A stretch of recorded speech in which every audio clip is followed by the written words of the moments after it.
suis ici dans ce garage ici depuis 69. Après ça, je l'ai acheté en 74. Avec l'âge que là, on ne sait jamais. Demain, je peux être obligé de fermer, je ne sais pas.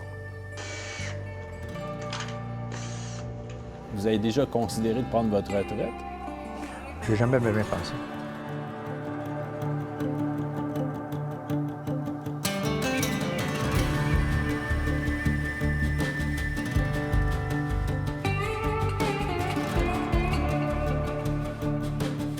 On s'en va rencontrer M. André Foisy, qui a 83 ans et toujours passionné de mécanique. Il y a un garage ici à East Farnham en Estrie où il travaille avec son frère qui a 79 ans. J'ai travaillé une dizaine d'années pour un dépositaire d'auto anglaise. Puis ensuite, j'ai commencé à mon compte. Mais en fait, c'est de là que ça vient, l'expertise sur les autos anglaises? Oui, pas que j'haïs les japonaises, seulement que je suis moins porté à ça.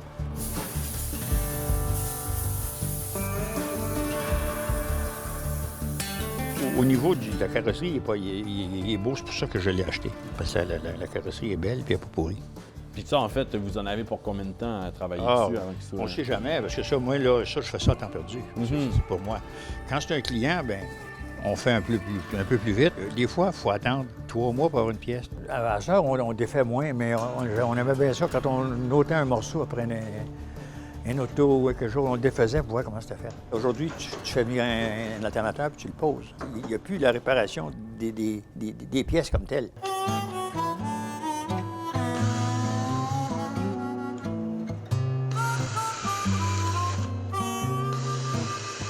À propos de l'atelier, là, est-ce qu'il y a un ordre que vous retrouvez là-dedans? Bien, l'ordre, c'est surtout moi qui me retrouve.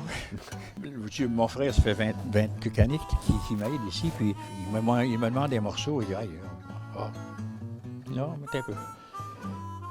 Je vais fouiller en arrière, là, puis je ramène le morceau. OK, tu as une salle juste pour les pièces? Oui.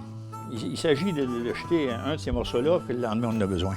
Mais là, ça, est-ce que c'est classé ou... Non, c'est pas classé. Moi, je me souviens où j'ai mis ça, puis... OK. Alors, quelqu'un qui ne connaît pas ça, il serait bien ça embêté. y prendrait des semaines à... Il serait bien embêté. Là, ce côté-là, c'est des filtreurs, ça, c'est correct.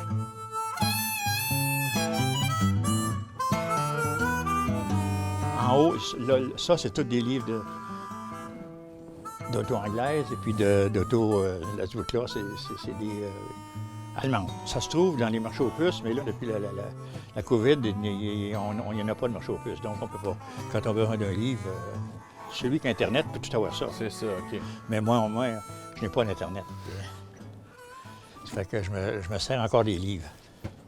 As-tu une chose qui arrive de vie? Oui. Tu raccrocheras les coins. Comment ça a commencé, en fait, la mécanique chez vous, dans votre famille? Bien, on a toujours fait. Quand tu es un cultivateur, tu es mécanicien automatiquement. Mon père, il réparait lui-même ses machineries, tout ce qu'il y avait de mécanique, scie à chaîne, moteur, de pompe à l'eau, toutes sortes de choses. C'est toujours lui qui réparait ça. Puis on y aidait. Puis ensuite, quand on était plus vieux, on s'est mis à faire des petites autos pour se promener dans le chemin, là, avec un moteur de moulin à laver de ma mère qui criait après quand elle en avait besoin. Nous autres, on s'en servait, mais elle en avait besoin une fois par semaine.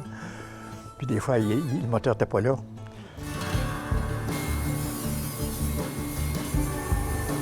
Vous avez déjà considéré de prendre votre retraite? J'ai jamais bien pensé. Bien, je veux dire, tant qu'on peut travailler comme il faut, s'en aller chez nous, les deux pattes, ça bavait du poil, puis regarder la télévision, c'est pas vraiment intéressant.